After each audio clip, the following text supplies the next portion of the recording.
Y este tema que hoy quiero un poco comentar se refiere al tema de las tasas de interés, Gladys. Ocurre que siempre se piensa que cuando una economía crece es porque el Banco Central o el Estado de alguna manera está incidiendo para que ello ocurra. Pero nadie se recuerda cuando una economía empieza a tener problemas. Entonces parecería que los empresarios o el sector privado, llámese los individuos, la familia de alguna manera no están haciendo sus deberes. Sin embargo, esa es una falacia que lamentablemente sigue corriendo como una línea de pensamiento, Gladys.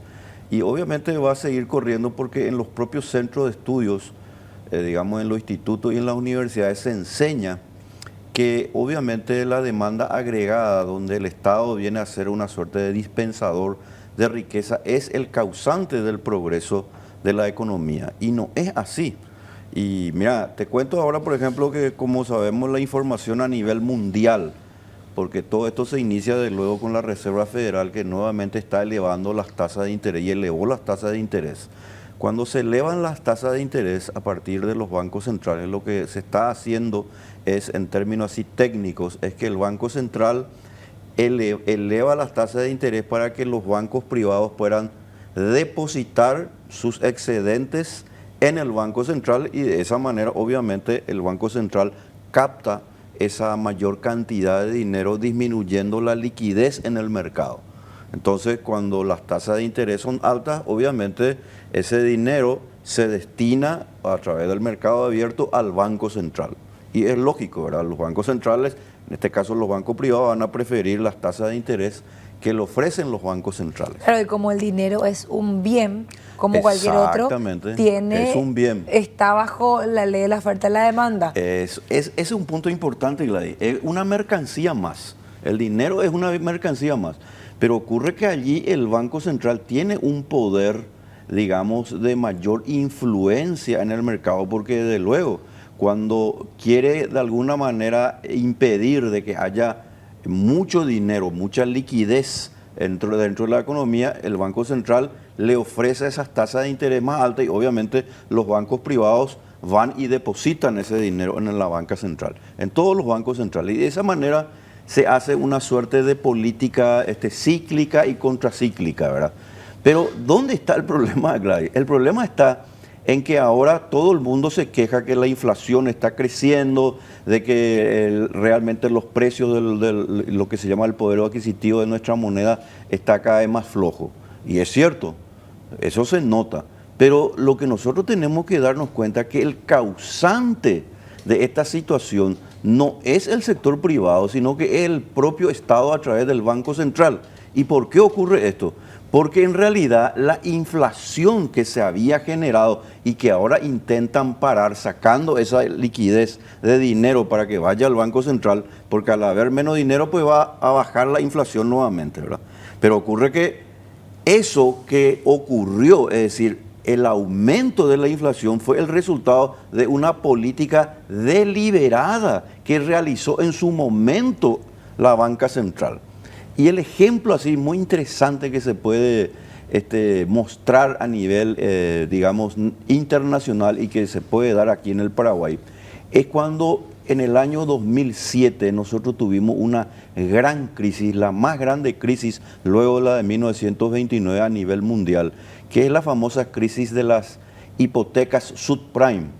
Y ahí en Estados Unidos, ¿qué pasó? Se le otorgaba préstamos, digamos, a las personas que querían obtener un crédito para la vivienda. Y obviamente está muy bien, pero el problema es que nuevamente en aquel momento, estoy hablando de 2007-2008, la Reserva Federal de los Estados Unidos bajó las tasas de interés del 5.8 a prácticamente al 1. Y en consecuencia, desde luego, todo el mundo tenía acceso y posibilidades de acceder al crédito porque las tasas de interés eran muy bajas. Pero ¿qué pasó?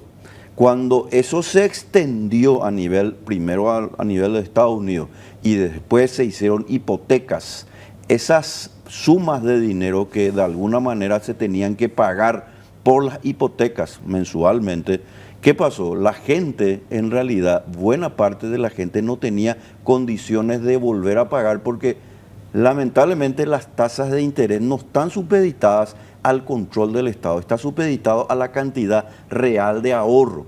Entonces, si tenemos demasiado dinero y eso creado de manera artificial por el Estado, en este caso por el Banco Central, entonces la gente que estaba pagando, supongamos 50, ahora se da cuenta que tiene que pagar 75 y luego 80, y eso no lo pudo controlar ya el gobierno. Entonces vino lo que se llama una crisis financiera que obviamente se contagió a nivel mundial. Lo que está haciendo ahora la Reserva Federal o los bancos centrales, y obviamente también aquí en el Paraguay, es una medida artificial.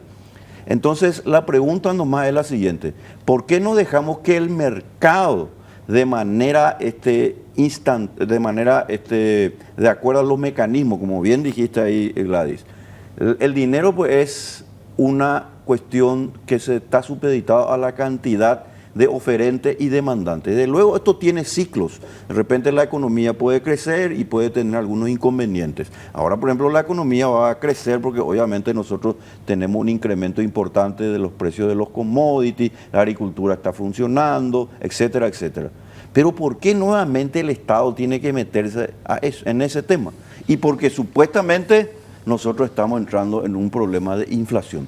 Y así vamos, en un círculo vicioso, Gladys. Entonces, finalmente, Víctor, hay consecuencias de esas intervenciones que en algún momento quizás pueda parecer benefactoras de la sociedad, pero después tenemos también que pagar porque no existe el almuerzo gratis. Porque se hizo de manera artificial.